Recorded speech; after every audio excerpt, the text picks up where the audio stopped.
I, 24F, volunteer at an animal shelter several times a week, and there's a regular group that goes at the same time, all of whom are older than me. The closest one to my age is 28M. It seemed natural for us to see if we were a good match romantically, but ultimately, I'm not feeling anything toward him, and with everything else this year, I'm fine with focusing on myself and being single. We agreed to be friends back in July, and I thought that settled it. In mixed company outside of volunteering, obviously, we've had a few drinks and some deep talks, as in absolute trauma dumping, and usually, I'm opposed to this, but I thought being frank would help us be genuine friends and forget about the small amount of time we considered dating. Well, it turns out that over the past couple of months of having occasional conversations like this, it's only served to make his feelings stronger. More than once, he said, "We need to talk," and in those talks, he said things like how he appreciates our close friendship, etc., relating to trauma dumping and trust and whatever. Well, last week, during one of our little parties, I was joking about having a crush on someone at work. I wouldn't say it's a real crush, we've never spoken, and I'm certainly not trying to initiate anything, and 28M burst out that he's attracted to me and that I should stop talking about things like that. I went beet red and changed the subject. It really pisses me off that he thinks I should censor myself because of feelings he has, which I've done nothing to encourage. The next day, of course, I get a text that says, "We need to talk." I purposely skipped the shelter, but he insists on coming over to my parents' house because it's important. My parents were not home. So fine, he comes over, we chat a bit, and then I ask, "How bad is it?"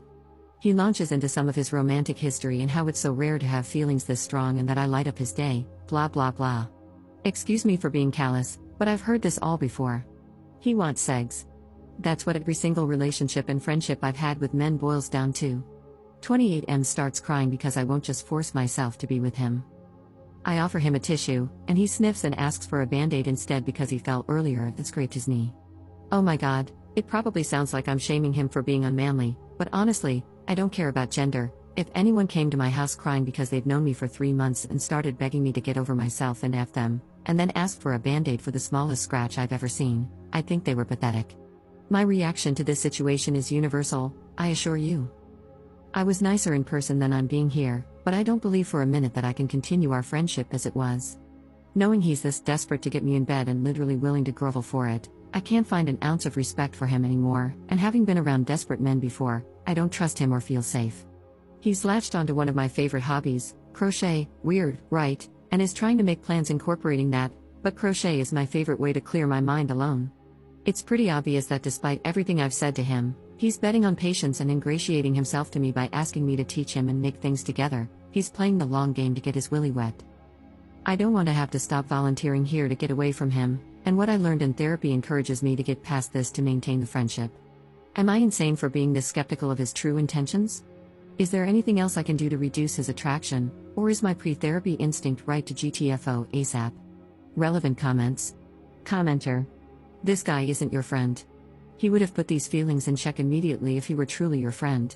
He would have asked for distance while his feelings cooled down, anything but coming to you, begging for a relationship. He's a 28-year-old man, not some hormone-driven teen. He heard you when you said that you just want to be friends, and he's decided that's not good enough for him. Ops response. That's the issue I have with the crying here. I'm all for men being vulnerable and stuff, but this felt extremely manipulative, though I can't imagine how that would make me want to rip my clothes off, Lamau. I wasn't nice in how I described my feelings toward it, but I've seen Reddit pounce on stuff like that. Sure enough, a couple of comments came through, and I'm pretty heated that one of my first attempts at friendship again ended up the exact same way, all about waiting for me to give in. Here's another potential attack point for the internet.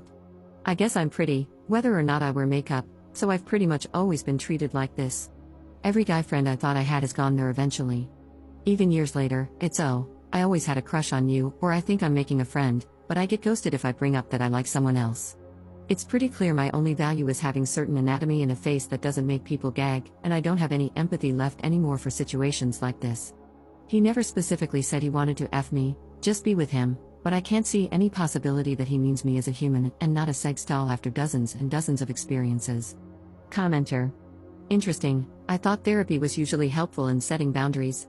I feel like you should consider finding a new therapist if this one is encouraging you to maintain relationships with people who don't respect you or your boundaries. You did have a hand in his trauma bonding with you, another sign that your therapist is failing you. Find a new animal shelter to volunteer at. If there isn't another one in your area, You should consider finding a different place to volunteer if you enjoy contributing to your community in that way. But maintaining any kind of relationship with him at this point is just plain stupid. Ops response. Yeah, I learned pretty quickly after therapy that my exposures for social anxiety made everything worse. I'm avoidant as hell and have literally run away from situations I dislike, and this really expensive, famous program, I'm not kidding, people come from around the world, encouraged me to say yes to everything, and it made my mental health a lot worse. Update 4 days later. Unfortunately, there's more. Before I made my original post, I already had plans with a mixed group, including 28M. Before I dive in, I just want to thank everyone who shared their experiences with ill-informed therapy, social anxiety, boundaries, and struggles similar to mine. I wish I were in a place where I could trust my gut without outside input, but at least there are kind, encouraging people out there. Unfortunately, the other people canceled, not on purpose, things just fell apart on their end, and I ended up being alone with 28M. It was okay. Later in the day, some of the others did show up, and we were messing around with those TikTok tarot readings, just being silly. Well, when it was my turn, the video that came up, of course, was all about love and romance, and I was like, no way, this makes me want to gag. 28M immediately burst into tears in front of everyone, saying, I wish you had said that the other night, that I make you want to gag. To be fair, there were some shots of booze involved before this, but still. I generally had a good day and wanted to keep the vibe, so I basically had to talk him down, also in front of everyone. Then, once everyone left, he pulled me aside, shocker, huh, and I had to reiterate again that the stupid TikTok thing is literally just TikTok.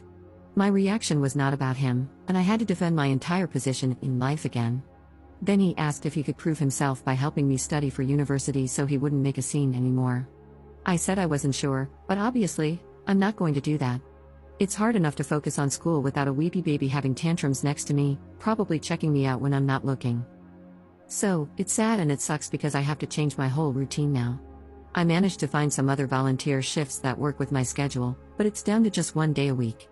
I told the coordinator why and asked if my new schedule could be kept private, if possible. They agreed to take me off the email list and just keep track of when I'm coming in. I feel bad complicating her job and ditching the other volunteers, but at least I still get to see the animals I've grown attached to. I alluded to this being a pattern in my life in my previous post and comments, but truly, this guy takes the cake. He really believes that every single thing I say revolves around him, like he takes up space in my head. Well, he does, but in a negative way. This week, things seriously escalated on his end, and I'm already tired of it. Surprise, 28M. I've actually lived an entire life without you, and I will continue to do so. Sorry you're so insecure that your life can be totally encompassed by someone else this easily. It's sad, but I doubt he will change. The tactic of cry, then guilt someone into giving me more of what I want is super easy to pull off. He sees every activity I do alone, joyfully, as an opportunity to commandeer that time and make it about him. I was nervous at first that he'd see this. I'm pretty sure he uses Reddit as well, but honestly, I don't care anymore.